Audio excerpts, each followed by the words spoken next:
gaul keren yang sesungguhnya itu bukan berarti ketika kamu ikut-ikutan tren di luar sana. Bukan. Ketika kamu punya pacar, berarti kamu itu gaul keren. Enggak. Justru kalau kamu itu bisa jomblo syar'i. Wow. Apakah itu gaul keren gitu ya? Jomblo syar'i jane piye to jane? Jomblo syar'i itu jomblo yang tidak melanggar. Tapi kalau kondisi sekarang itu berat. Jadi bisa kamu itu lebih dikatakan gaul dan keren ketika kamu sudah mencintai seseorang, segera kamu nyatakan cinta itu dengan cara yang baik, lalu nikahi dia. Caranya bukan menyampaikan kepada yang bersangkutan langsung. Terus gimana mas? Caranya menyampaikannya kepada orang tua sang perempuan.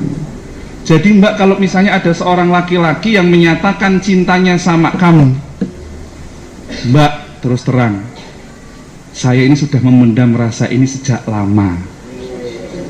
Aku tuh pengen kamu kelak menjadi ibu untuk anak-anakku. Bahasane gitu ya, gila nih gitu ya. Lah ngopo-opo kok wis gombal koyah gitu loh ya. Oke mbak, kalau memang ada menyatakan seperti itu, tanteng betul. Kalau dia menyatakan, mbak mau ndak kamu jadian sama saya? Tanya balik, mas, kita mau jadi beneran atau hanya jadi-jadian aja? Kalau memang kita mau, kamu bener-bener cinta sama saya, pengen jadi beneran, jangan hanya sampaikan pernyataanmu itu di hadapanku, tapi sampaikan pernyataanmu itu di hadapan ayahku. Nah, laki-laki kalau gentle mbak, maka dia akan menuju ke tempat ayahmu, dia akan nemui ayahmu, dia akan duduk di depan ayahmu. Kalau perlu dia bawa laptop, bawa LCD presentasi gitu ya.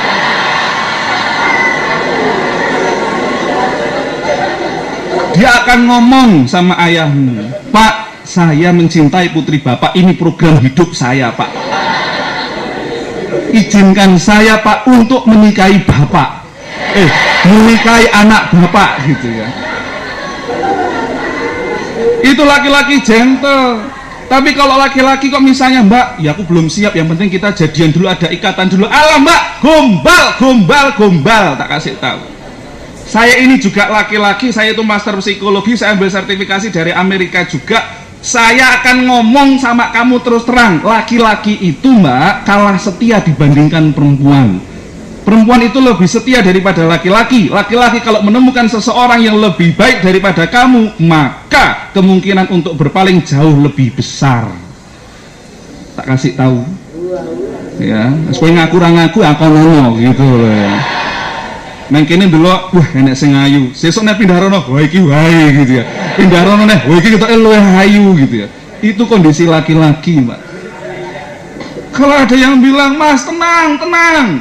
Pacaran saya itu pacaran yang syar'i, aman, terkendali." Kok iso? Soalnya pacar saya mau balik, Mas. Gombal. Ndak ada pacar solih, ndak ada pacar solehah. Karena orang soleh solehah ndak mau diajak pacaran. Tak kasih tahu. Kalau kamu mas laki-laki lihat wanita yang kamu cintai kok dia pacaran sama laki-laki lain, ya Allah, kamu ndak usah kemudian sakit hati, patah hati. Justru kamu bersyukur kepada Allah karena ditunjukkan berarti dia bukan wanita yang baik untuk saya, kan gitu. Perempuan juga gitu, kalau ada laki-laki yang nembak kamu kok dia ndak mau langsung nembak ke orang tuamu, cuma bilang yang penting kita ada ikatan dulu. Alah mbak, berarti dia bukan laki-laki yang paham, dia bukan laki-laki yang baik. Cari aja laki-laki yang serius ya. Bukan hanya yang akan mempermainkan kamu. Tak kasih tahu ya, orang itu kalau sudah pacaran yang ada hanya rugi, dan rugi. Ruginya apa aja atau ruginya?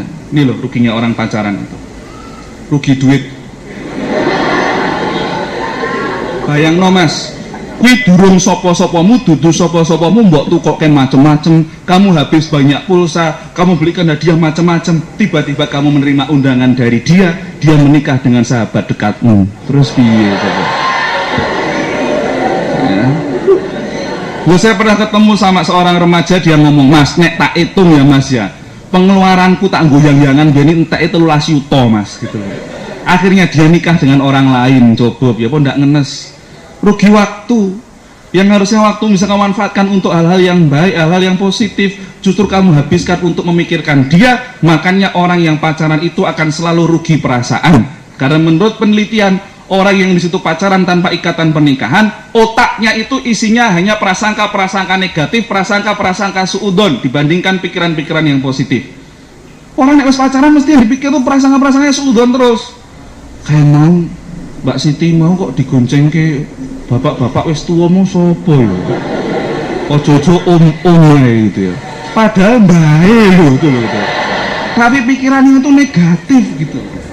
Kayak semangat nopo durung ya. Kayak mau kok dicedaki mas, kayak mau ngopo ya, pikirannya negatif terus gitu, rugi perasaan. Apalagi kalau ternyata tiba-tiba ada orang lain yang datang menikungmu. Kalau ada yang bilang gini, mas saya tahu mas dia itu menikah gara-gara orang ketiga, teman saya jahat karena nikung saya. Enggak, temanmu enggak jahat, temanmu itu kreatif, dia punya jiwa pemenang, saya bilang gitu. Karena dia berhasil mendahuluimu di tikungan gitu.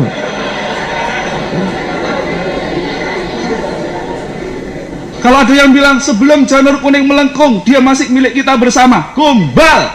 Kamu lihat loh, semua janur itu tidak ada yang jejak, melengkung semua gitu loh ya.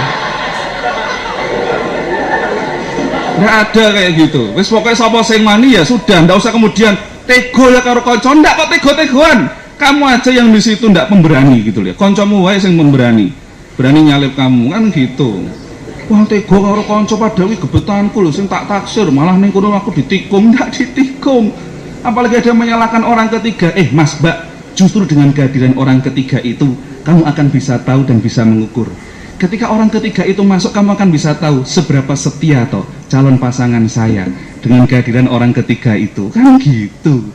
Orang malah nyalah ke gitu ya. Wes toh sebenarnya bab masalah nikah itu siapa yang berani dia yang dapat kan gitu. Termasuk kodare barang kan gitu ya. Rugi menjauhkan dari orang tua. Ketika kamu sedang pacaran, saya yakin mesti akan jauh dari orang tua. Ketika kamu sedang sibuk dengan handphonenya orang tua minta tolong apa, nanti bu bentar nanti dan yang sebagainya, kamu jadi males. Tapi begitu yang minta tolong orang di balik telepon ini, langsung kamu tergopoh-gopoh untuk memenuhi permintaannya.